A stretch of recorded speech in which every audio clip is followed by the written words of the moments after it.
Welcome, everyone, to another exciting episode of the Rod and Staff Podcast. I'm Rod Saunders, and today I've got a couple of fascinating guys joining me. One you've already met, Marcus Curtis, and the other is an old buddy of mine from my childhood. Actually, no, we met in our 20s. So for most of our adult lives, we've been friends and brothers in Christ. Forrest White, welcome to the podcast. Great to be here. Now, Forrest and I were actually roommates for about a year, many moons ago. We're both musicians. We lived in Tulsa at the same time. He went to Oral Roberts University, and I went to Rhema, and we were going to the same church. I was playing guitar in the worship team, and he needed a guitarist for his demo that he was doing. So he invited me to come and participate in a demo recording that I don't know if you ever did anything with that or not. But anyway, that's how we met, and we've been friends, these many years. So, Forrest, tell the viewing audience a little bit about yourself.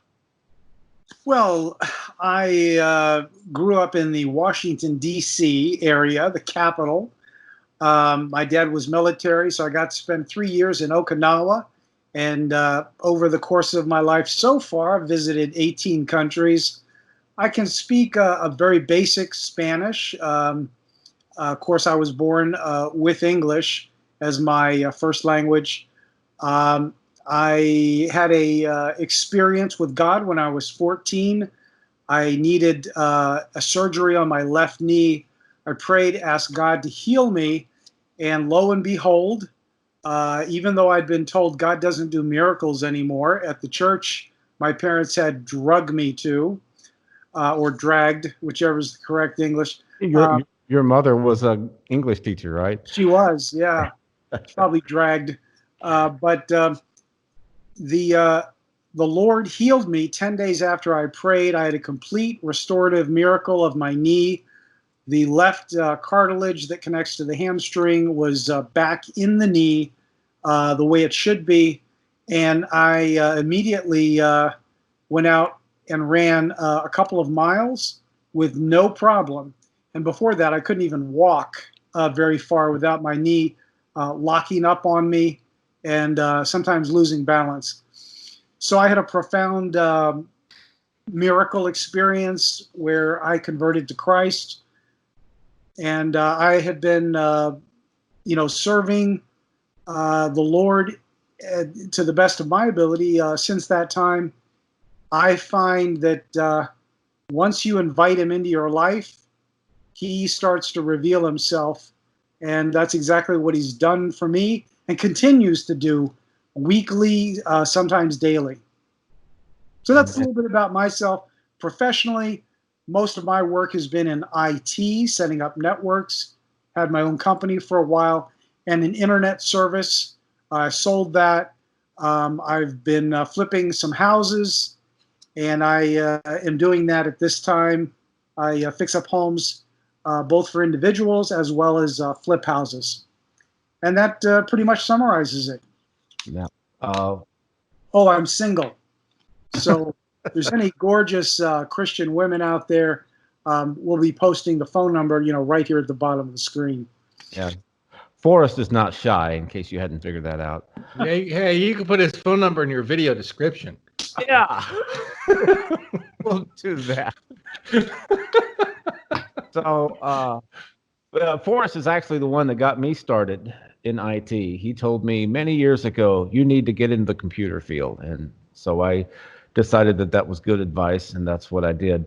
The reason that Forrest and Marcus and I are all on this call is we talk on a regular basis. And we have some really interesting discussions. Like myself and Marcus, Forrest is a voracious reader. And but we don't all read about the same subjects. So as we read in different areas, we get together and share what we've learned from time to time. And it makes for some really interesting discussions. And I thought, why not just include one of those discussions on my podcast? So we have nothing really set here. We're just going to wing it and see how it goes. But what I wanted to get started with was what everybody's talking about, the coronavirus, and the implications on the economy, and the political and eschatological implications of what we see happening. We'll start with you, Marcus, because you've studied a little bit about economics, not that Chris hasn't, but I know that you've written some about economics. Yes. So where do you see all of this leading as far as what's going to happen for socioeconomically? Well, let's see. There was long term and there's short term. For short term, we got to get the economy up and going again as soon as possible. If we don't, we're looking at another Great Depression. The longer this goes on, the more of a chance we're going to be hurled into a Great Depression. As a matter of fact, unemployment is as high as the Great Depression. Economically, we're there now, but things can be turned back on. Unlike the Great Depression, it was all gone. If you back up to the 2008 meltdown, when that happened, families lost $11 trillion in wealth during the 2008 meltdown. Now, a question that comes up all the time, and this is more or less a liberal talking point, but they say this: well, if the economy was really good to begin with, how did it get so bad, right? and it was, and the implication of that question is the economy was never good. It was just an illusion. People are living from paycheck to paycheck. But through direct perseverance, I want to inform you that now I live from direct deposit to direct deposit. So I've graduated. But anyway, if you go back to the Great Depression, before the Great Depression, we had the Roaring '20s. Before the 2008 meltdown, we had a good economy. So just because the economy goes into turmoil does not mean that the previous economy wasn't any good. Okay. Like I said, in 2008 meltdown, in 3 months, 4 months, $11 trillion of wealth was gone. And it's not money, it's wealth, declared value in homes, and debt structures being erased, and debt is monetized. So you can have a good economy and everything going good, and then the next minute when everything is shut off, it's done. It's weird. I feel like I'm 16 again because, gas is cheap and I feel like I'm grounded, so I can't go anywhere. So yeah, I never thought I'd see the day that gas would be selling for under $1 again. Yeah. I remember my dad griping about, never thought I'd stand in line or wait in line to buy gas at $1 a gallon. I mean, he was griping about having to pay $1 a gallon, and now we're like, whoa, look how cheap it is. Well, how much is gas in Tulsa right now? It was 97 cents the other day. Something like that. Yeah, 97 cents. Quite a bit higher here in Nashville. Yeah. I think we're around 158. Huh. We pay 158. Really? Yeah, it was 180 something, just a week and a half ago, but I think the low is around 158 right now. You can buy a barrel for $0 right now. If you got somewhere to put it. Yeah. I've got a big lawn. It's just amazing how, of course, it's not going to stay there. I mean, once we get the economy going again, people start driving. It's just supply and demand. Once the demand goes up, then the price will go up. But it is just amazing that we have gotten to the point where people can't give oil away. They literally have to pay people to take it off their hands. They don't have anywhere to put it. Well, that just goes to show you, number one, how much oil there really is. So all these years of saying there's an oil shortage, that's not really true. Right? That was pre-fracking. Oh, that was pre-fracking, yeah. I mean, I don't know, but there never really was a shortage of oil. There was just a shortage of accessible oil because of the Arab oil embargo. Right. Well, now it's gotten so bad that Exxon is laying off members of Congress. So that's pretty bad when they're laying off members. So. Since Congress is mostly run by corporations. Right, exactly. Unless you're already a billionaire, you've got to find some sponsors who have a lot of money. And if you're going to send out a lot of money to help those companies, you send it to the ones that can write you checks for $100,000 or more for your political campaigns. That's right. You don't worry about the little guys. Little guys aren't going to give you enough to make it matter. Right. So be sure to take care of the big business. Send them $10 million each, and then if they feel guilty when the media calls them out on it, we might attributed that to the little guys that are hiring, 2, 3, 4, 10 people.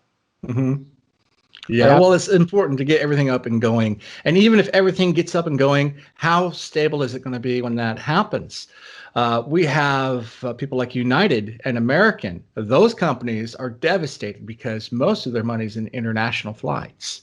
They make the bulk of their money in international flights. Domestic carriers, more domestic carriers like Southwest Airlines, have become the big airline because they have more seat availability now.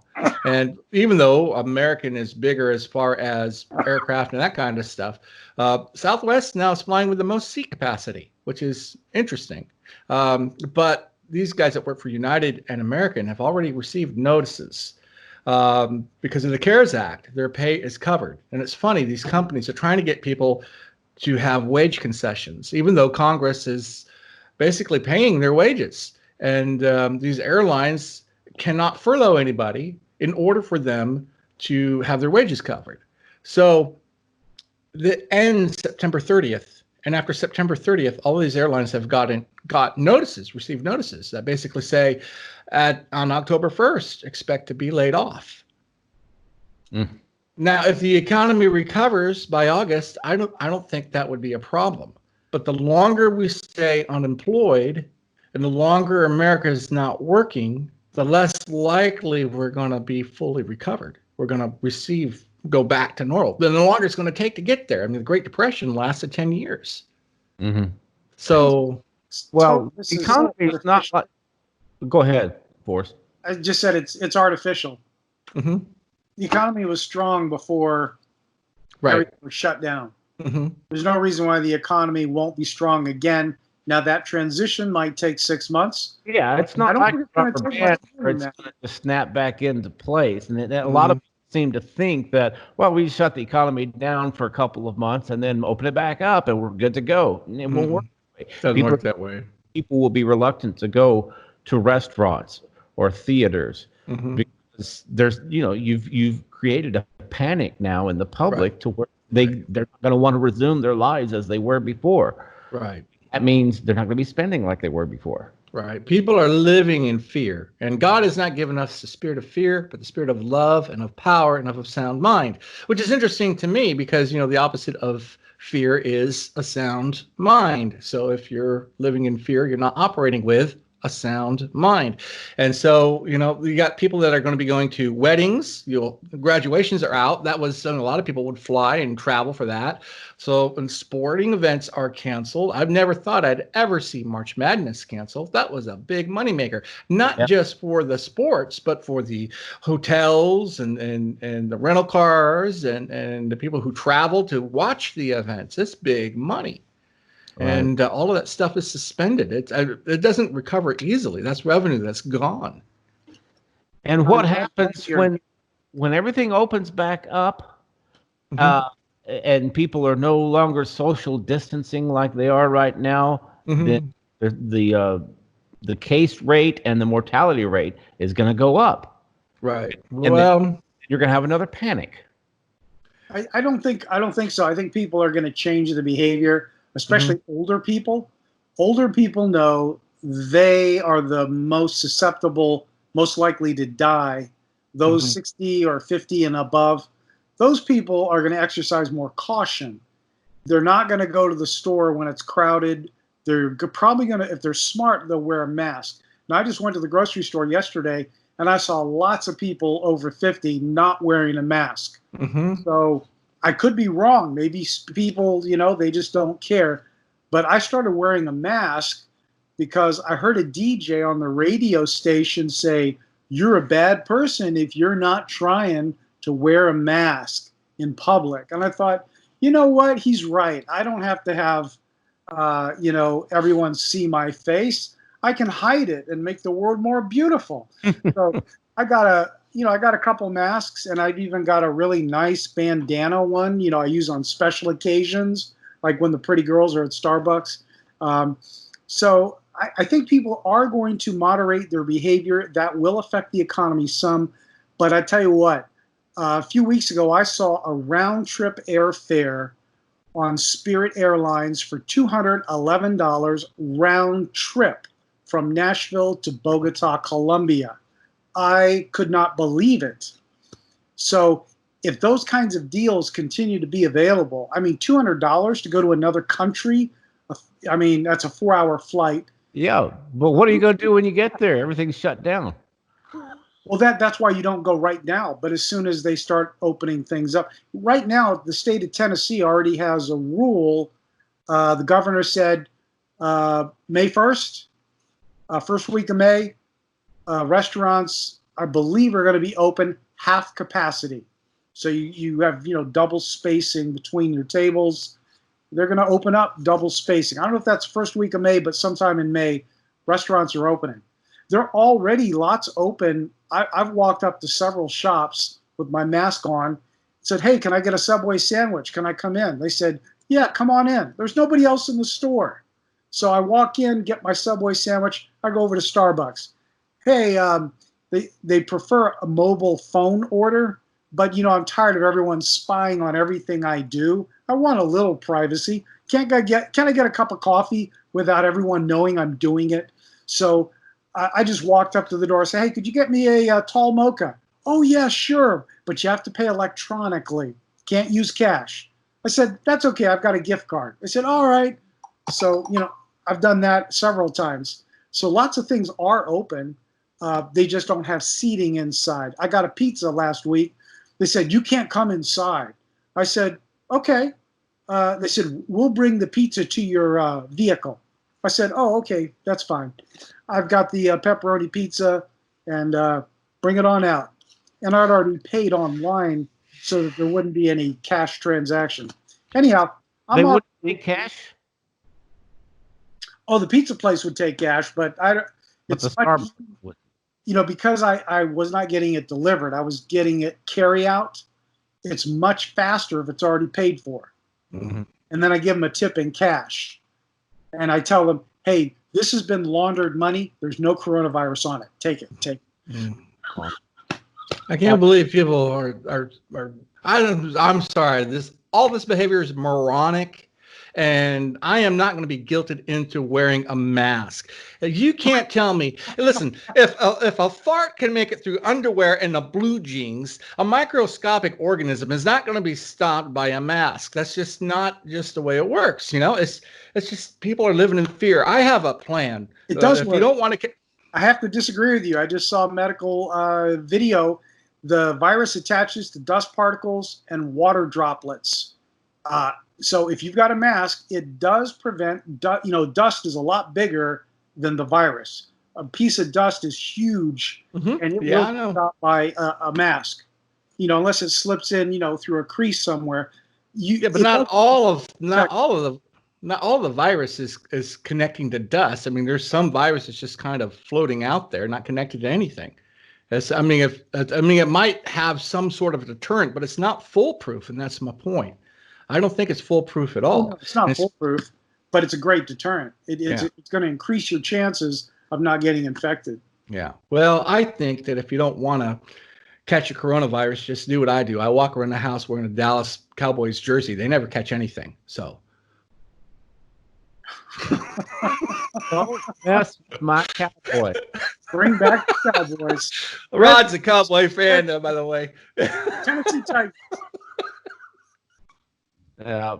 We have a saying in Texas, don't mess with Texas. And, of course, that's an anti-litter slogan. But, I would apply the same thing to my Cowboys. Don't mess with We have a saying in Tennessee, all my exes live in Texas. That's why I hang my hat in Tennessee. Yeah. What were we talking about? I don't even remember. So I thought I was out playing tennis and have had no problem with the cops. And, we're social distancing about 30 feet apart. Mm-hmm. So, that's pretty safe. And I've been out 3 times playing tennis in gorgeous weather. Mm-hmm. And I got to tell you, if all you're doing is sitting at home watching TV or working on the computer, your body desperately needs some exercise. I've also gone hiking. I went 8 miles this past Sunday. I went 4 miles, took a short 10-minute rest, and then walked 4 miles back to my house. So that was great. Yeah, they closed down all the gyms. So if you're going to get exercise, you're going to have to improvise. I just get out and walk around the neighborhood when it's not raining. But other than that, I have to just use my dumbbells at home, or I don't have any bench machine or barbells here at home. So I don't have access to the stuff that I usually use. I'm so ready to get back in the gym. I feel like I've gained about 10 pounds over the last 6-8 weeks. I know, where are the Bowflex commercials and the Peloton? You know, they should be just grabbing airtime right now. This I heard of Bill Maher and Jay Leno. They were talking about the shutdown, and they said, this is the first war we've ever fought, because they're calling it a war on the virus, and they said this is the first war where they've told everybody just to stay home and watch TV as a way of fighting the war. And they notice everybody's gaining weight.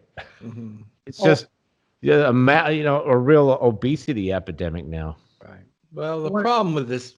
Go ahead, Forrest. Go ahead. I was going to say this. I think it's become too politically correct. The viruses. I think that there is a virus, and that it is a dangerous thing, and there are precautions that need to be taken. But there's a lot of emotion that drives this. People have lost a lot of stuff, a lot of life savings, and it's become politicized to the point to where there's things you can't say, and certain things you have to wear, and it's really an emotional thing. It's hard to talk about this without offending somebody with your point of view. And it's just, to me, it's amazing how politicized this has come. And as I'm watching these numbers of the coronavirus, I see that all these people are dying of coronavirus that had something else. And there's a lot of deaths that are being listed as coronavirus. And the death totals, I think, are not really authentic. I think that the numbers are blown. And I think the reason why they're blown is because there are federal dollars behind it. Now, this is just my opinion. I don't know. But I know of a couple that their grandmother died of cancer, and it was classified as a coronavirus. Yeah, I've heard of that. And there's a lot of that going on. And the problem, it's very political. They're trying to make it bigger than it really is. Why? Why are they trying to make it bigger than it really is? Well, the problem is it's a real threat. It's a real problem. But when they do this kind of thing and there's false information attached to it as they're spreading it, people begin to get conspiracy theories going, and they begin to doubt the actual thing. They begin to doubt the virus, and that's a dangerous place to be, because it's something that can kill you. But because of all the false information that's out there with the virus, it will tend to make people think that the virus is a conspiracy theory itself, and that's a dangerous place to be, I think. And they're not going to get away with this, because after the Bush-Gore election in 2000, the media, they went back and reviewed all those votes. It took a time for them to recount all the votes, but they said, we want to know what really happened here. And the same thing is going to happen here, I think. They're going to go back, they're going to examine all of these deaths. All right, how come all of the heart attack deaths and cancer deaths and stroke deaths, how come all of those numbers dropped same time that the coronavirus was, killing all of these people? It's going to be, I think, pretty obvious that a lot of other factors were completely overlooked. Right. That they could pad numbers, because I saw the other day, we're over 50,000 deaths now, but 3,000 of those deaths in that total were added in one day from deaths that occurred weeks before, that they said, oh, we went back and discovered all of these deaths from the coronavirus deaths, because I keep tabs of it every day. I look at the chart. I do too. Wait a minute, it wasn't there yesterday. How come that number from Tuesday all of a sudden spiked 3,000? So on the news yesterday, and I think the evening news the day before, it was either New York or California, had done a sample of 3,000 random people in their city, brought them in. 15% already had antibodies for the coronavirus. Right. And they said, as a result of that study, they now believe that the infection is much more common than first believed. Since 15% were already infected, and many of those people never knew they had the virus. They never got sick enough to realize it was anything serious. Right. They were asymptomatic. They didn't have no symptoms. Exactly. Right. And they also said that now the coronavirus, they said it was like a 0.4% death rate versus 0.2 or 0.3 for the flu. So it's only, it's a little bit more lethal than the flu. Right. Well, it's also the big thing is that it is twice to 3 times contagious as the flu too. So the contagion factor is high, and that was where the original thinking came from. And the other thing is that the models, if you look at the first models, Trump was told, 2 million people are going to die if we don't quarantine. And when people do quarantine, you're looking at 150,000 people dying, and because of that, that's why he introduced that. And the peak of the virus was supposed to be at the end around March sometime. And then it didn't peak. And then they said, okay, we're going to extend it to April 15th. And now the new peak. So we have 3 different times this virus was supposed to peak. And the one coming up is April 30th. That's supposed to be when the virus is going to peak. Remember when Trump said, this is the hardest week that America is going to go through? Oh, sure. That's because that's when the virus was supposed to peak. So 150,000 deaths is the minimum number. And that's with quarantine, social distancing, and everybody doing what they're supposed to do. And we're at 50,000, and not even those numbers are right. And this is why people say, well, maybe it is a hoax. It's not a hoax. It's a dangerous thing, and it can kill you. But at the same time, I think by blowing the numbers up, you've really done a disservice. Well, if we had been told at the outset that this is going to kill 60,000 people, would we have shut the economy down? Probably not. But now that's what they're saying. It's going to be about 60,000. Well, they couldn't get the economy shut down by telling people that. And I'm not saying that they knew it was going to be this low. No. Their rationale is, have you ever heard of Pascal's Wager? Yeah. Pascal's Wager was, if God exists and you don't believe in him, then you're going to end up in hell. If God doesn't exist, you're going to die anyway. So the worst that could happen is that you go to church and read your Bible until you die and find out there's no God. So Pascal's Wager was, you're better off believing in God, because the worst that can happen is what's going to happen anyway. You're going to die. Right. But if there is a God and you reject him, then you end up in hell. And it's kind of the same thing now. What they're saying is that the worst that could happen is millions of people would die. But the best would be 60,000. Why not prevent, why not wager that the worst case scenario is true and prepare for that? That's the logic that they're using now. But you don't approach epidemiology that way. No, and I think that the cure is worse than the disease, because if you go back to the Great Depression, and that's a great model to look at, we've learned a lot. Deaths were caused by suicide. The suicide rate was high. A lot of people died of starvation. When the economy tanked, the Roaring '20s came to an end, and many people died because of the bad economy. Hundreds of thousands of people, in fact. So you're in a situation now where the cure is worse than the disease. Blaise Pascal. I never thought I would see food lines in the United States, but we see people backed up for miles waiting for food. Yeah, isn't that crazy? Now that's very interesting to me, because I have about a 6-month supply of food, and I one time when I was working for Mayflower Moving as a college student, I got to help move a Mormon family, and we carried so many 5-gallon buckets. I had to ask, what is in all of these friggin' buckets? There's so many of them. They said, oh, that's food. Oh, I said, are you guys expecting the end of the world? Well, no, we just have to be prepared. We have to have at least 1 year's food for the whole family. I thought, at that time, I thought that seems a little cultish, but in retrospect, that's really wise. We should probably all have at least a year's worth of grain, rice, and beans, something set aside for the worst case scenario. Mm-hmm. And a way to purify water. You have some. Yeah, I don't know about a year. That's a little bit out there. A few weeks. You can get a tornado. You can have a natural disaster. Have enough to get you through that or whatever. But look what's just happened.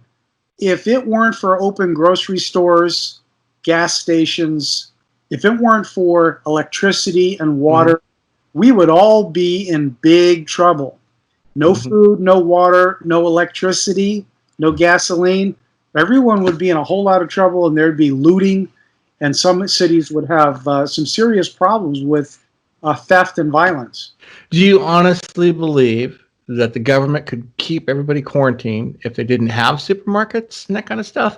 I don't think if it was a situation where there was no gas, no food, the government wouldn't be able to keep everybody in lockdown. That's one thing the government knows. If they're going to keep people in lockdown, they need to have their needs met.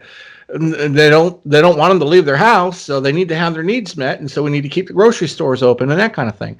And if they didn't do that, you would see rioting in the streets. There would be politicians that would be hauled out of office. It'd be all kinds of recalls on governors, all kinds of things. So I think they would have riots throughout the land if we didn't have supermarkets, and the politicians would be in severe trouble. We might be facing martial law. Under those extreme circumstances, those are like end of world, end of days type thing.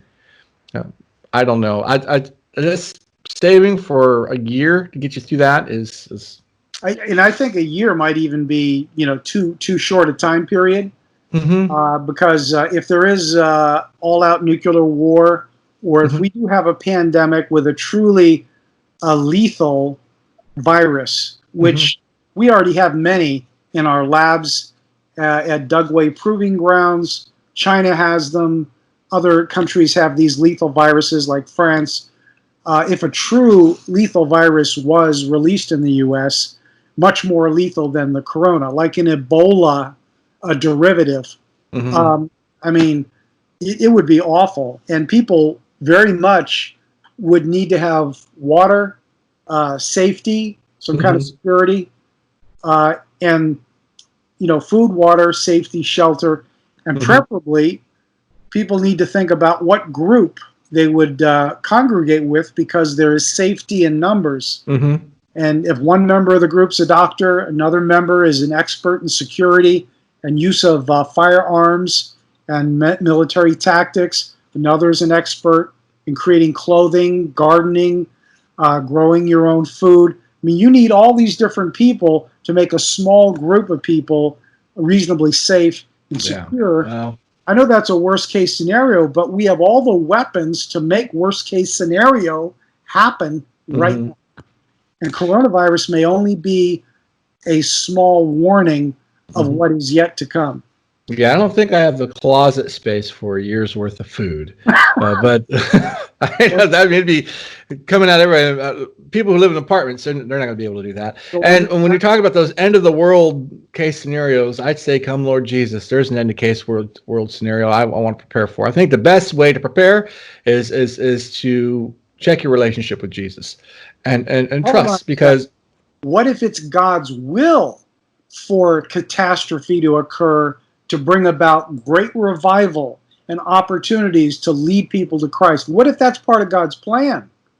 So now it's God's will for catastrophe? Remember the scripture where the virgins had oil and then the other virgins did not? Right. Five had oil. Yeah, but that's not a parable on preparedness. The oil is a type of the Holy Spirit. And when Jesus was saying there, you had five, so you have Christians that don't have the Holy Spirit, basically. Or you have a belief system that don't have the Holy Spirit. So that oil was a type of the Holy Spirit. That's what that's talking about. I think a better biblical example would be like Joseph and Pharaoh. Yeah, 7 years. of Yeah. drought, 7 years Yeah. of plenty, 7 years of drought. But God revealed that to him. Right. God revealed it and God prepared them for that. But I think in a case like this, it's good to have some stuff on hand for emergencies. A month, 2 months. Basic But medical, yeah, but if you get alcohol, bandages. alcohol is great for like cleaning out wounds and that kind of stuff. None of this. Yeah. Well, the one thing you could do with it is barter with it because it'd be worth a lot of money. So you probably get a lot of stuff for alcohol. There'd be a lot of people that want that. And it's not a bad idea to have some gold and silver. Mhm. The nice thing about gold and silver is that the less the currency is worth, whatever country you live in, well, the currency just skyrockets with whatever is equal to that amount of gold. So the gold never really loses value. And of course, silver pieces are more easily exchanged as a means of, buying toilet paper or whatever you need. Right. That's your hedge against inflation right there, toilet paper. Toilet paper. Yeah. Yeah. That's why no one's shaking hands anymore because people are running out of toilet paper. So Have you kept track of the price of gold and silver through all this? I have over $1,700 now. When was gold the highest? It hasn't really gone up, has it? Yeah, it has. It has. It's gone up a few $100. But when did gold peak? Isn't it peaking now? Isn't it around 1,700? Oh, nowhere close to peaking. It was after the 2008 meltdown. It peaked at $1,879 an ounce.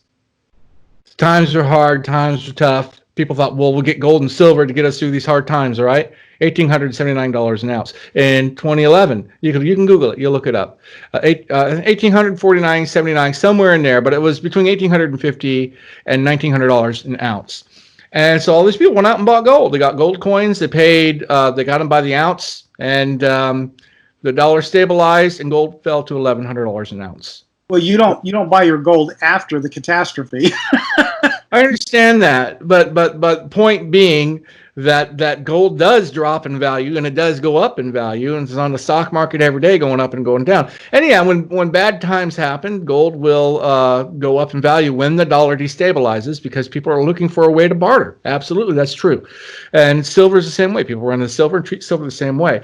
But you can't eat gold and you can't eat silver. And it's important to have a little bit of it, maybe to barter and stuff, but there's over leveraging that happens, I think.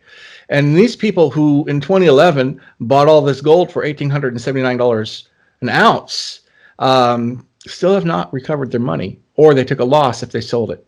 The stock market turned around, I believe, in March of 2009. So buying gold on speculation in 2011 doesn't really make a lot of sense when the you have to go not when you don't go by when the stock market stabilizes. You go by when the dollar stabilizes. That's because when the dollar goes up, gold goes down. When gold goes up, the dollar goes down. That's typically what happens. I bought my gold before the 2008 drop, and I was sitting pretty. Yeah. People who did were, but people who bought it in 2011 were not. So timing is crucial here. You just don't buy it whenever you want. You have to kind of look. What was interesting in 2011, you had a different situation. It's never happened before. When gold went up, the dollar goes down. When dollar goes up, gold goes down. But what was happening is the dollar and gold were both rising at the same time. So it's kind of hard to tell what was going to do what. And then the dollar stabilized. And by 2014, we had the best year the dollar has ever seen since 2005. So I was happy to see that the dollar did stabilize and become stronger because I remember asking several banks if they sold euros because I thought at the time the euro was stronger than the dollar. No. I hope you didn't buy euros. It wouldn't have hurt me if I did, but no, I didn't. I stayed with dollars and gold. Oh, the euro has tanked over the last 5 years. Yeah.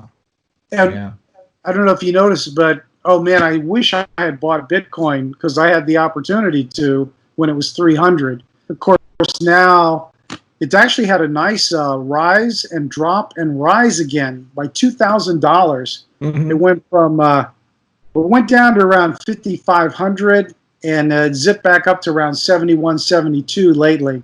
And then a month before that, late February, It had gone up like 6,500, dropped to 55 in the middle of March, back up to 75, 7,200 range. So it's been interesting to see. Bitcoin is responding like a regular, like a gold or a silver in a way. I wish it would go back to 300. Well, I wouldn't recommend Bitcoin to anybody for long. It's not stable. It's very volatile. It's a good way to lose your money. And the reason why I say that is because if you look at the currency in general, look, there's a lot of people that lost money. I mean, there's a lot of people that made money, but for all the people that made money with Bitcoin, many more lost money with Bitcoin because of its fluctuation. Now, why does it fluctuate so much? Why does it go up and down? Why are this so wild swings? Number one, Bitcoin is not used as a financial medium as far as a means to buy things. Yes, you can. It's a reserve like gold. That's how most people use it. That's why Wall Street even has an ETF now. China bought it. China bought it.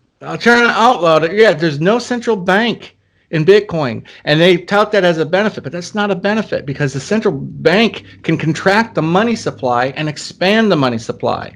And when you have too much money, what you have is hyperinflation. That's why it drops $3,000. So the central bank, one of its functions is to contract the money supply when there's too much money out there. And when Bitcoin doesn't do that. Bitcoin's like gold. No, it's not like gold. It was gold, but if the currency contracts, then your value of $1 goes up.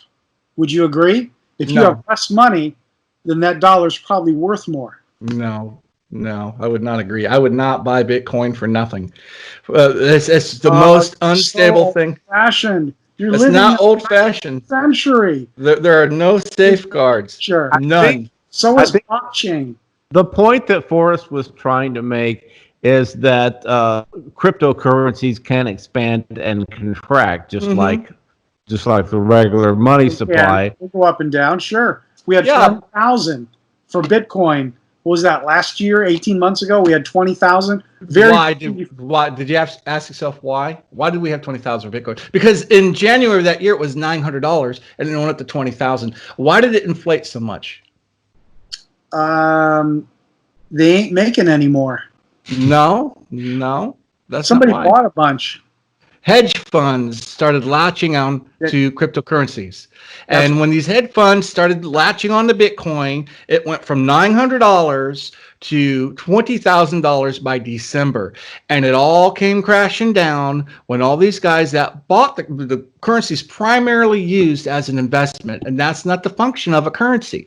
And when all these guys started buying into Bitcoin, and then these other guys decided, hey, 20,000, I'm going to sell these Bitcoins I paid $900 for. All of a sudden, the market became loaded with Bitcoin and the price plummeted. Another thing that didn't do well for Bitcoin is the fact that they have 180 other cryptocurrencies now that compete with Bitcoin. So Bitcoin actually competes with other cryptocurrencies that are out there, and there's always these Johnny-come-lately Bitcoin type currencies that come along that compete with Bitcoin, and all of it is modeled on investing. Whenever you're using currency as an investment, that's a bad investment.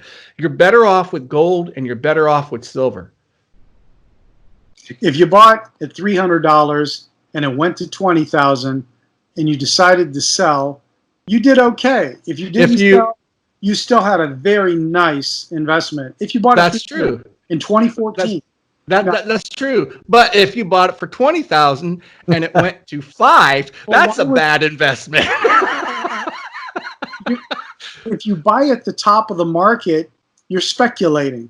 Right. But speculating, you never use more than 3 to 5% of what you can afford to lose on speculating. And that's speculative. But here's the variable. What's the top of the market? Not a lot of people know when that market is at the top or when that market is at the bottom. And chances are, when you hear about something and everybody's doing it, it's probably at the top. So I think Bitcoin is the future, and the blockchain, which is basically a public audit that everybody can see, but you have complete anonymity, offers great value for people that are in China and want to move their money out of China. You can't move your money out of China. If you live in Mexico, I had a friend, sold a house, Mhm. 20% tax if you want to move your money out of the country. Mhm. Put it in Bitcoin, you're going to avoid big taxation. Right, and that's why governments don't.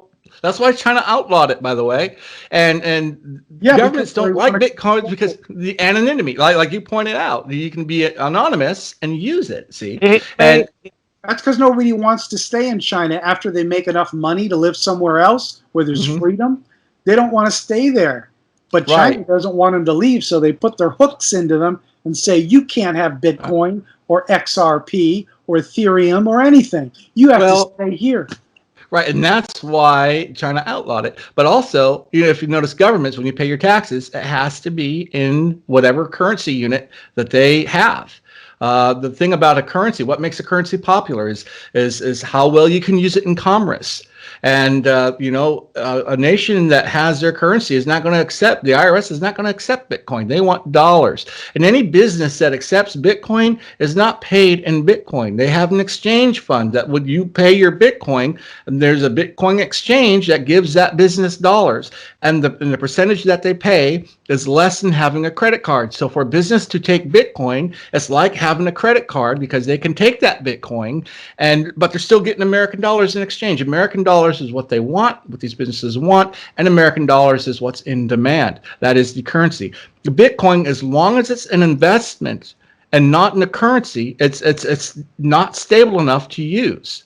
And that's what makes it volatile. And the fact that it can expand but cannot contract also makes it volatile. All cryptocurrencies are like that. Anything that's not tied to a central No, bank and that's not regulated. true. They're not all like that. Some of the cryptos are specifically designed to be used for small purchases. That's why there's 3 different flavors of Bitcoin.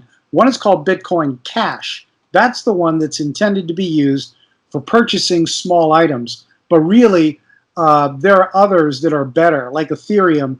There are Mm-hmm. others that are lower priced per coin. They're more suitable.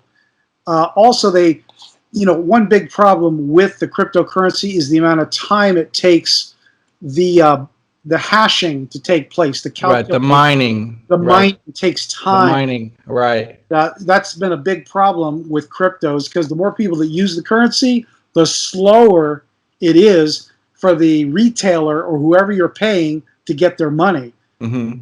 So that's a big holdup, and so there's several different fixes. They put a fork in it, which means they decide to go in a whole different direction with the coding, and then the coding allows for bigger blocks of information, but then they need faster processing from the mining community.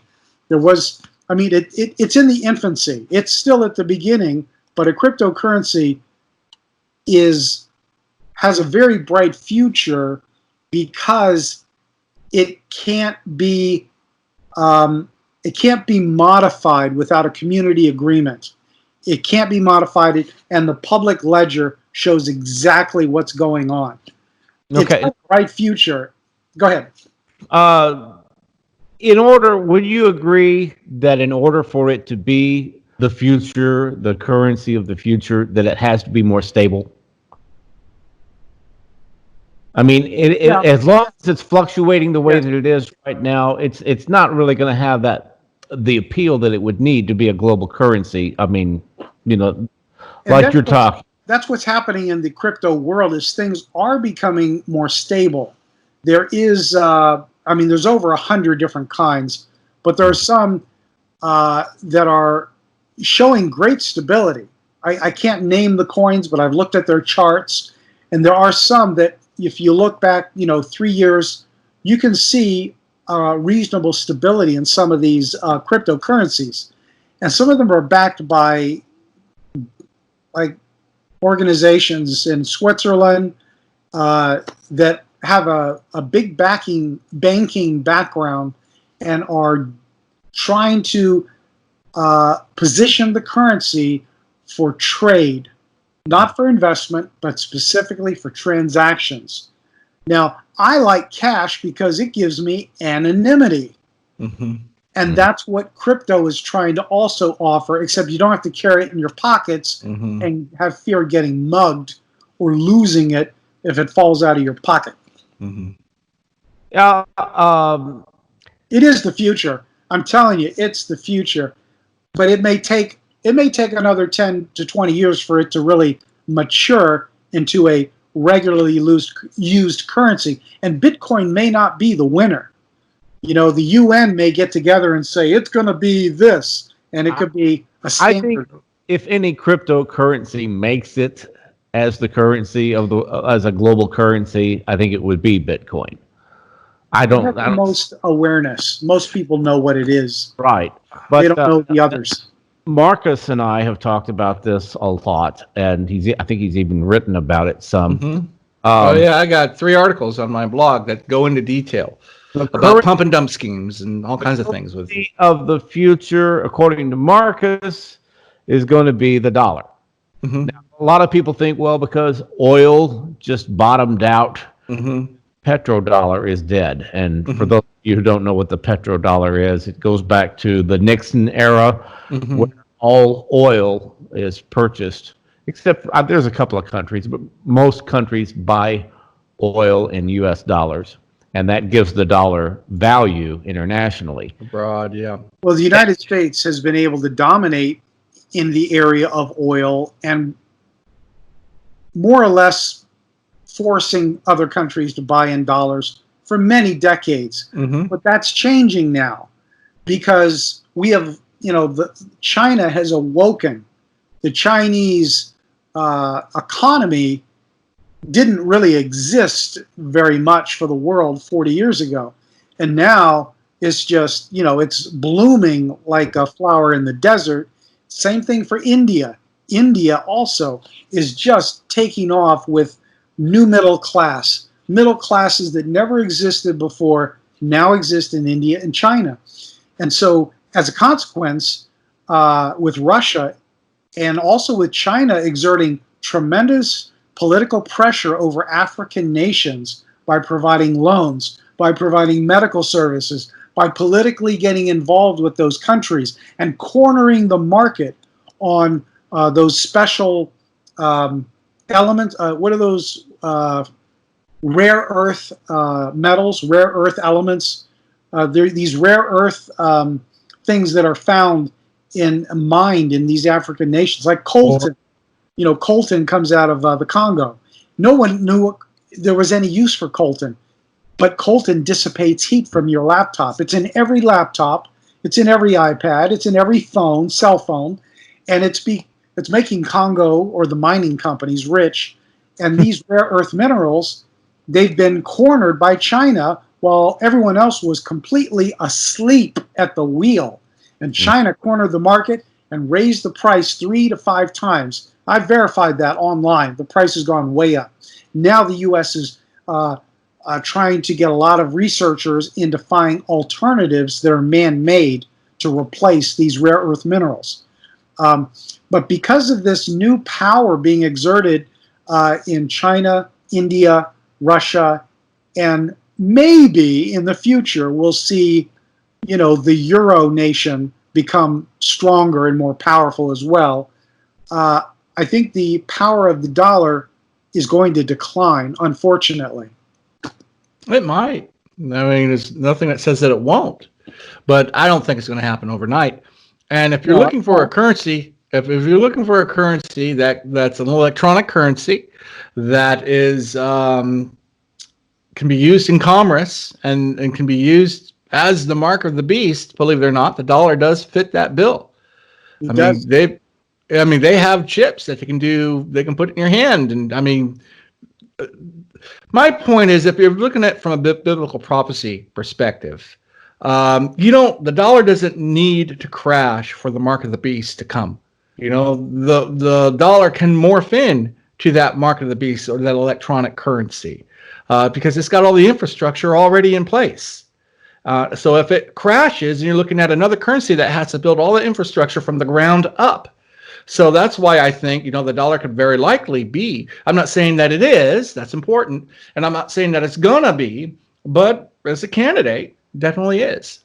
So the mark of the beast is 666. Right. And the UPC code on our products has 2 skinny lines at the beginning, which is a 6. Right. 2 skinny lines in the middle, which is a marker for the mid-range. Right. And then the very end is also two skinny lines, which represents a 6. Right. We already have 666 on our products that we purchase right there on, On a UPC label. Right. that UPC label.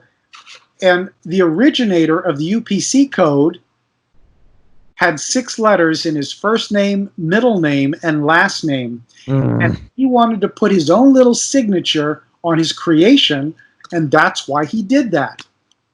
Of course, maybe God had something to do with it, because it matches the ancient revelation that the prophet Daniel wrote in the Old Testament, probably well over 2,000 years before this man did the programming. Well, let me tell you something. Credit card strips, you have your credit card, you flip it over, and you have that little strip on the back. In that strip is also 6, 6, 6, 6, a group of numbers, 6, another group of numbers, and 6. They have these, anything you use electronically. Now they have these chips that they put in cards now. They call them smart cards, right? We all have them. And that little chip is 6, 6, 6. The chip that they want to implant in people, or they tried to implant in people for decades. VeriSign, for a while, tried to implant these chips. That same coding, that 666 was found in that coding. And all of this was surrounded by the dollar. Now, whether the dollar winds up being the currency unit they use, it might be, might not be. But the point is, there's a system that's emerging, an electronic system. So you're right, as far as the electronic currency goes, everything's moving electronic, but I don't think you're going to lose the anonymity. I think privacy is going to be a thing of the past, because that's the reason for the mark to begin with, is to be able to identify people. They're going to be able to. Yeah, so I agree with you. That is what the beast. That's what the Antichrist wants. Right. I'm suggesting that there possibly could be the ability to have anonymity, because you would want to outlaw cash. Cash allows anonymity, unless you keep track of every serial number with a computer, right? Which could be done. We have supercomputers that could probably do that now, except that the population is always increasing. Right. But a good virus will take care of that problem.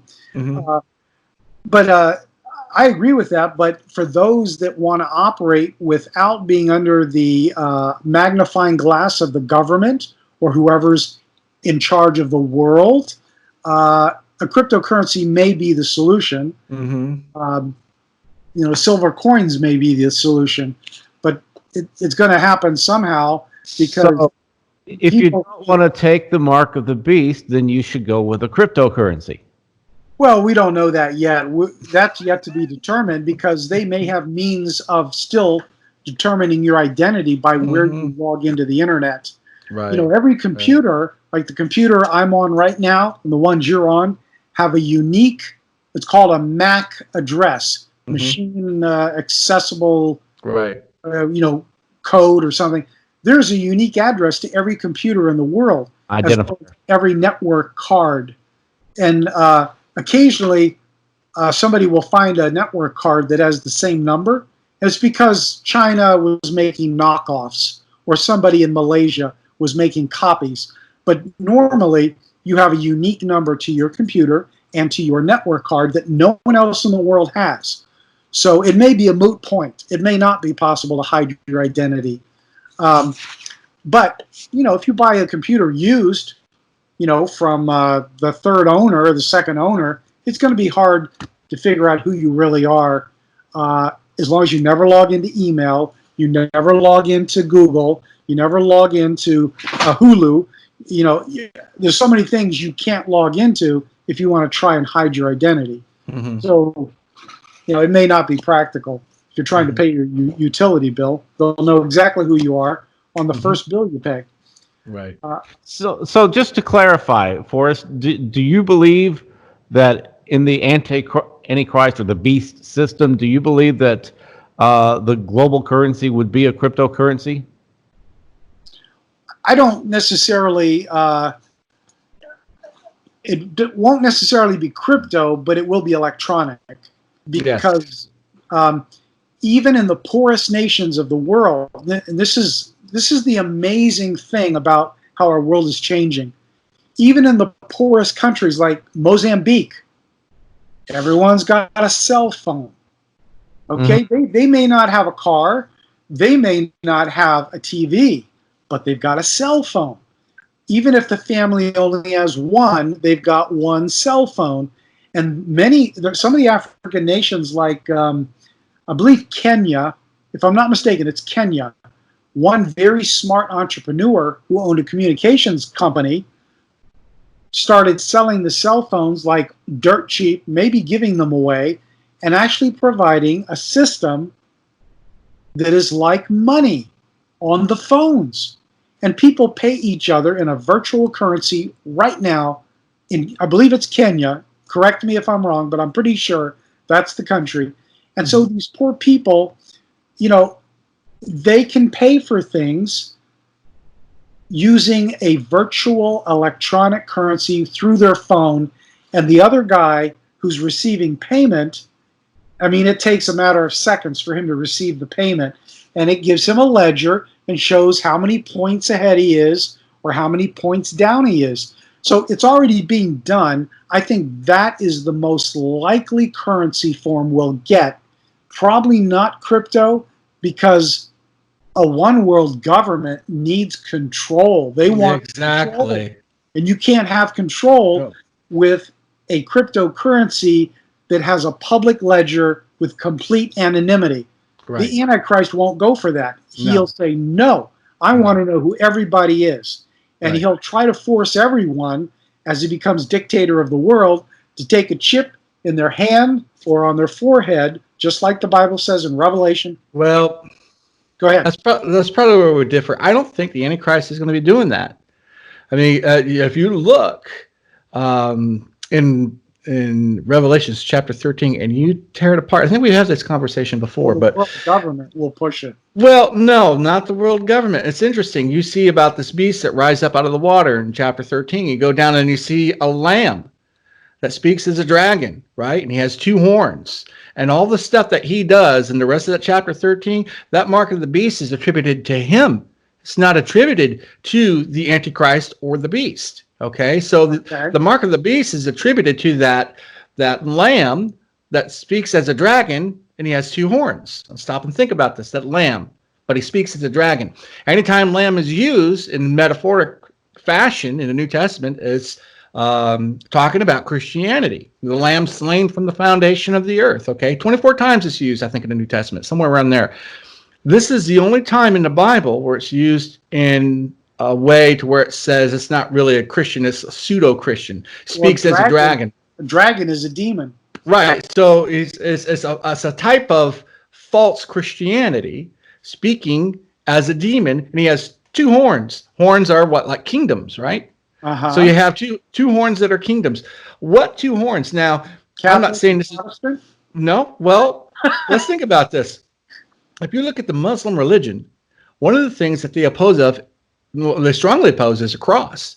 They don't like the cross. They don't believe that Jesus died for this. And that's, to the Christian, that's their power. The cross is their power. But Muslims don't believe this. Perhaps, and I'm just putting this out, I'm not saying this is the way it is. This is just kind of a theory.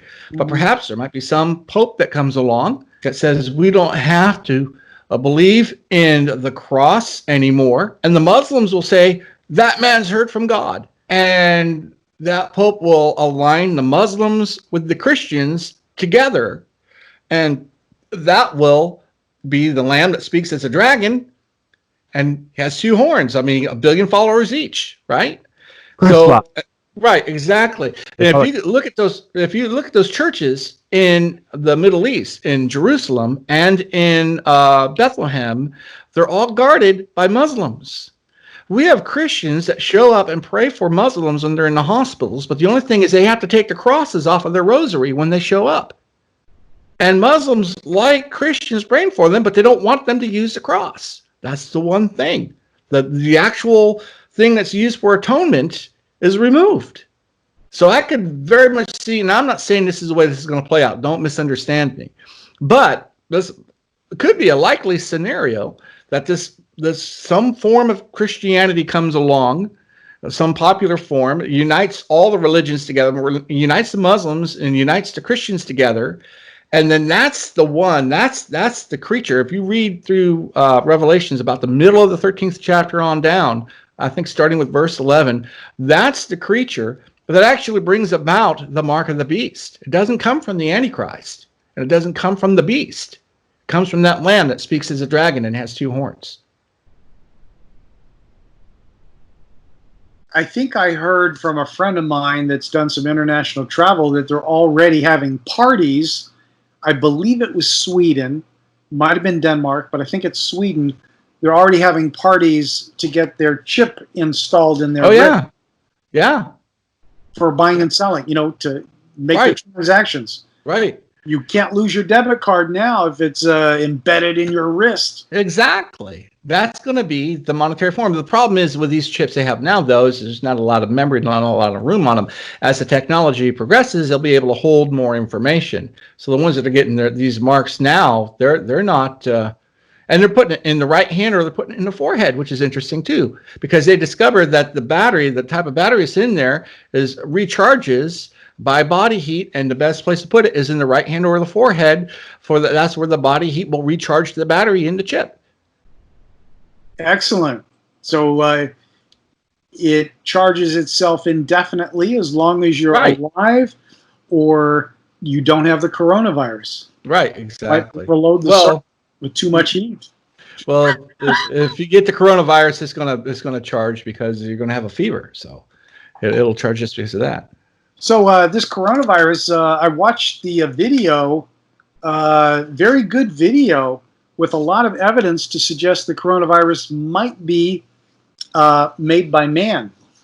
Mm-hmm. Oh, yeah. I saw a segment where they showed 4 snippets of the HIV virus had been transferred into the new coronavirus, which would clearly show it was man-made. Right. Now, there's a network that put a video out like that. EPOCH is how it's spelled. I'm not sure how it's pronounced. Epoch, maybe? Epoch time? Epic. Epic is the way I say it, but I don't know. EPOCH. That's epic, huh? Epoch. Epic. I guess. I don't know.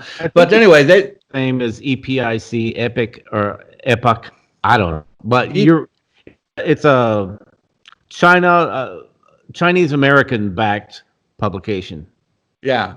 And then there's interviews with very qualified people, assuming that they're real and they're not actors and it's not a big, hoax. The people that are interviewed are highly qualified. One was from Johns Hopkins. Right. Another one was from another. Oh, she was from a high-tech company that had worked. Yeah, I think it's the same thing. We're talking about the same documentary. I've seen the same one. Yeah. By Epic Times. Right. Even though I did see some bias, against the Chinese. Right, I saw that too. Because I don't want to, I love America, and it's possible that this escaped the lab in Wuhan from their P4 level biotech lab. Right. Where they are studying direct. The woman's name is Shi. I forgot her last name, S-H-I. Where they have studied the ability of a virus to go directly from some species of bats to a human without an intermediary animal, which is quite. I mean, I'm not sure it's ever happened. This is very rare for any virus to go from animal to man, but from a bat especially. I do know of some viruses that, there's some viruses that are passed by rats. Right, right. But anyhow, there's always the possibility that China did not originate this virus. There is the possibility another highly advanced country of the world placed this there.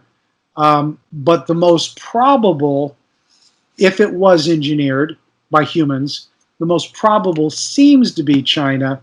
But I'm not pointing the fingers because I'm not at a level of technology. I don't have a PhD in medicine, and I can't, do my own study on the genetic code. I don't have the equipment to actually absolutely say, hey, those videos are telling the truth, Mm-hmm. and it was engineered, and they took pieces of HIV and put it on there, and then they put 100% of the S protein, which locks in to the human cell to gain entry.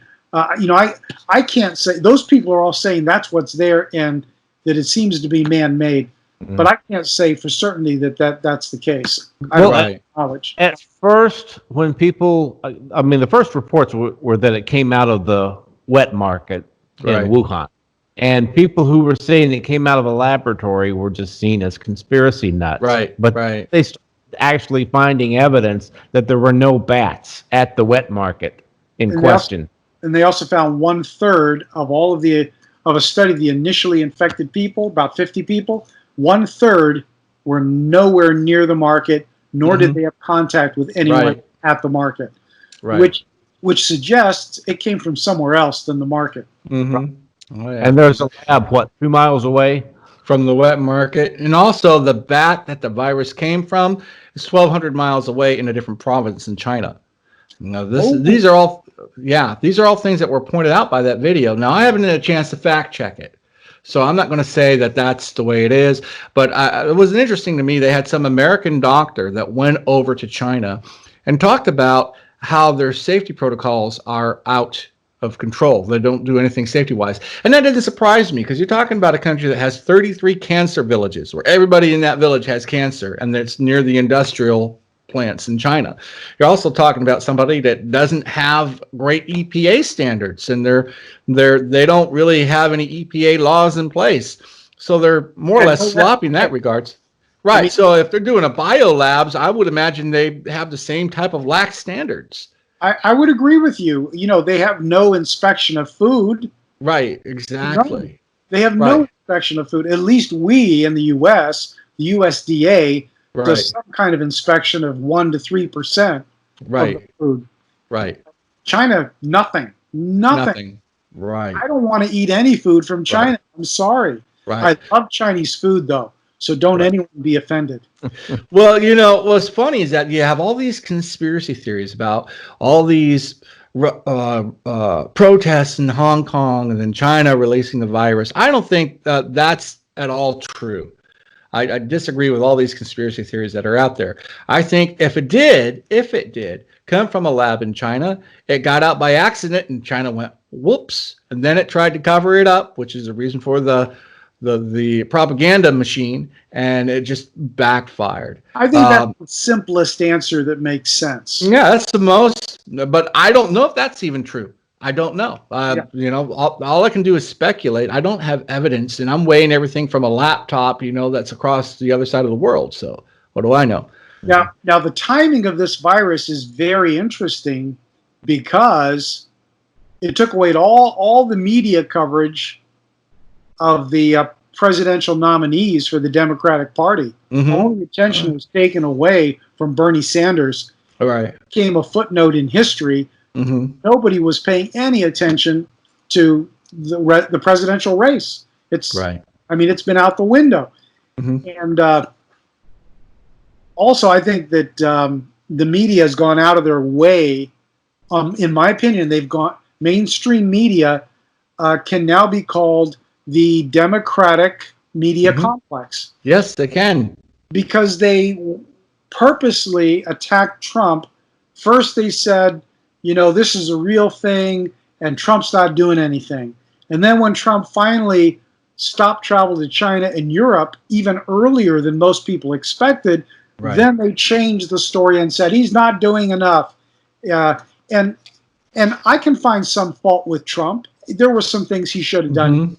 But anybody in that situation would have probably also thought, hey, this looks like another SARS virus, and that didn't go very far. So why should we expect it to be any worse than that? I don't think there's any reason for the media to go so overboard on trying to criticize Trump. The other night I saw ABC News, and they said Trump wants to defund the World Health Organization. And then they brought on Bill and Melinda Gates, who give lots of millions of dollars to provide help. And, that's wonderful. That's great. But I wrote a letter to ABC and said, you know, you never mentioned why Trump wanted to defund the World Health Organization. Right. The fact that they were trying to make China look as good as possible instead of pointing out the defects in their late response. You know, they never mentioned that. And they're recovering. Yeah, we pay them $450 million a year, and China pays them $40 million a year, somewhere like $50 million a year. And they basically became the propaganda arm for the Chinese government. And they totally dropped the ball on this whole virus thing. And that's one reason. The other thing is, this I mentioned earlier how numbers are inflating. You know, if you look at China, you can't tell me a population of 1,300,000,000, 400 million people, whatever it is now, only had 3,000 deaths and only 82,000 people infected. I don't think those numbers are right at all. So that's the way. Are so wrong. They can't possibly be right. Right, and the exactly. world knows it. Well, not the whole world, but everybody that's paying attention to the numbers knows it's not possible that those numbers are real from China. Right. And on the same, because all these corporations need to make a lot of money and open up new markets in China. So we're not going to try and say anything that would offend China, like that basketball coach that was supporting the Hong Kong protesters and had to back down his rhetoric. When he told, no, we're nice to China because we want to get the NBA going in China. So, you know, there's politics and money involved in these decisions. Right. And on that note, I don't think Italy's numbers are as high as they're claiming. Because number one, it's socialized medicine. Number two, their healthcare system was on the brink before the coronavirus came along. And all those people number three, food, which can't be good for your health. Right. But I got it. But number three, you know, they're getting international support. So the higher the numbers, the more aid is coming in from other countries to help their socialized medicine system. So I don't think, that's what we're not being told the truth about this. And because we're not being told the truth or the real numbers, people are coming up with all these conspiracy theories. That's exactly. And nothing makes sense. I mean, any of the numbers they project don't make sense at all. And the problem is, the big problem I see is that it takes away from the virus and how dangerous it really is. Because people. It's like the boy who cried wolf. I mean, once the dust all settles and people realize that we were really scared into a panic needlessly. What happens the next time that there's a pandemic? What happens exactly. That there is a national emergency, and they say, all right, we need to shut everything down. People are going to say, why? I'm going to get a full face mask, full face, you know, so I can do auto body painting and then use it as a backup to the next big virus. I think what I'm going to do is just get a tinfoil hat and wear it around everywhere I go. That's what. That way, everybody gets their conspiracy theories going, and I can deflect them. Some conspiracy theories are true, though, and some discredit those that have the truth. So it becomes so hard to tell the truth. Right. The fake news. In some cases, yeah, but not in every case.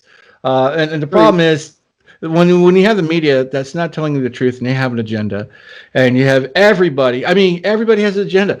Republicans have an agenda, Democrats have an agenda, everybody has a light they're trying to spin this thing and who do you believe? And you know, it's done its damage. I mean, we have relatives that got infected from the coronavirus, and they suffered greatly. So I know the potential is there. I know it can really do harm. But at the same time, you know, the risk factors, I think, are being overblown, or they're not even being displayed properly. And because of that, you know, I think people are going to be mad when they realize, you mean I lost my retirement, I lost my job, I lost my career, I lost my house for all of this, and it wasn't even true? If that comes to light, you're going to see a revolt like you've never seen before. And no matter what the media says, if somebody sacrificed all this stuff and now they have nothing, there's still going to be a reckoning of some sort. There's going to be a reckoning.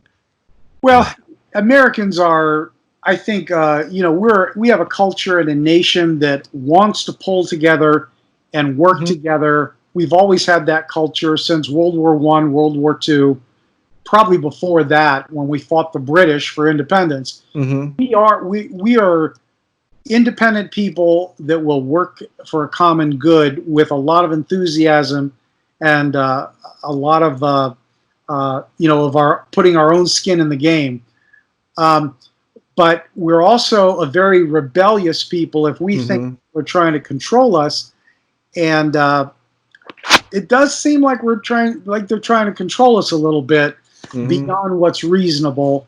Right. Like, the woman that took her kids to the park and nobody else was there, and a policeman had to, I don't know if she was arrested or just warned, but there has to be a reasonable allowance for freedom. Right. Or will revolt. They will, talk back and take action, just like they did in Hong Kong when the Chinese tried to change the law. And I don't know if they successfully did change the law. I don't know anything about it. Yeah. But basically, the law was they want to be able to recall any person that goes to Hong Kong, whether of Chinese, descent or not, recall them, extradite them, if you will, back into China for, a hearing or, torture or whatever they deem is appropriate to that person. Now, I've seen some videos, good documentaries, where China has gone after people as far away as Australia to try and get them to bring their money back to China and make them, they actually have hired Australian-born investigators and PIs to try and force these people to sell their real estate and take the money back to China, and veiled threats against their lives that they need to return to China and face the court system there. Many of them have already started, citizenship in Australia or other countries, and some of them are intimidated because they don't know if the Chinese government will assassinate part of their family or them for not returning money to China. Right. And so China's had a global campaign to return money back to China from people who have left. Right. Yeah. Crazy. It is crazy. Well, guys, we've been running for over an hour now, so I want to go ahead. Oh my gosh, if someone has stayed on this long, we need to give them a free tidbit of information for staying with us this long. What do you have, Rod? What can we give them that they waited this long to hear about? I would say, let not your heart be troubled. That's good. Word. God, believe also in me. In my Father's house are many mansions. If it were not so, I would have told you. I go to prepare for you. I mean, this is not our home. Right. And there's a lot of stuff going on right now that can really upset people and cause them fear and anxiety. But we just have to remember that this world is not our home. We want to pray and do as much as we can in the natural to combat evil and stand for righteousness. But we know how the whole thing ends up. The kingdoms of this world become the kingdom of our Lord and of his Christ, and he shall reign forever and ever. We always have to keep that in mind. Yes, and we also need to always be looking for the opportunities. Some of the greatest businesses came out of the 2008 crash, like Airbnb, like Uber. New businesses came out of that crash, and people discovered, oh, great, I can make some extra money by renting a room in my house. Right. Or I can rent my whole house and go live in the shed. I think you'll see restaurants continue to take orders online if they haven't done that before. I think you'll see to-go sections of restaurants emerge. I also think you'll see maybe more delivery services in restaurants. The music business changed because of Napster and online downloads for music and everything. The music industry completely changed their business model. I think restaurants are going to have to do the same thing now. Just like, Amazon came along and just destroyed the brick and mortar bookstores. Right. Yeah. I think that's going to happen now is restaurants that have depended on traffic coming into the restaurant and didn't have a viable takeout business they're going to have to change their business models for sure. Oh, so you're telling me to invest in drone technology. Thank you. Yeah, I've seen a lot of drone footage over the last few weeks. I don't know about you guys, but drones have flown over New York City, showing all the empty streets that are always so busy. It's really interesting. What you have an opportunity. I mean, drone technology now, well, they've got to the point where you can be like, what, 20 miles away, the drone, Right. and control it, see where it's going. I saw a drone video the other day of a tornado. This guy's got a drone following a tornado. He's like 5-10 miles away, but I mean, and it was just locked on that tornado. It looked like it was synced to the tornado, and there was nothing moving but the ground. That's how in sync they were. Wow. So I could go on, but I know we need to close this out. Those We are do. some great ideas, and thank you for mentioning I should invest in drones. FLIR, that has, I won't elaborate on FLIR, but that's a stock that's in play right now for infrared technology you can put on a drone. And then DoorDash and Grubhub. These may be areas that are going to grow in the economy, as well as Hulu and online services. Oh yeah. Oh yeah. Yeah. Absolutely. Okay. Well, if you stayed with us this long, folks, thanks for joining us. You'll be seeing both of these gentlemen in future podcasts as topics come available that we want to comment on. So, guys, appreciate it. We'll see you all next time. All right. Okay. See ya. Good night. Bye.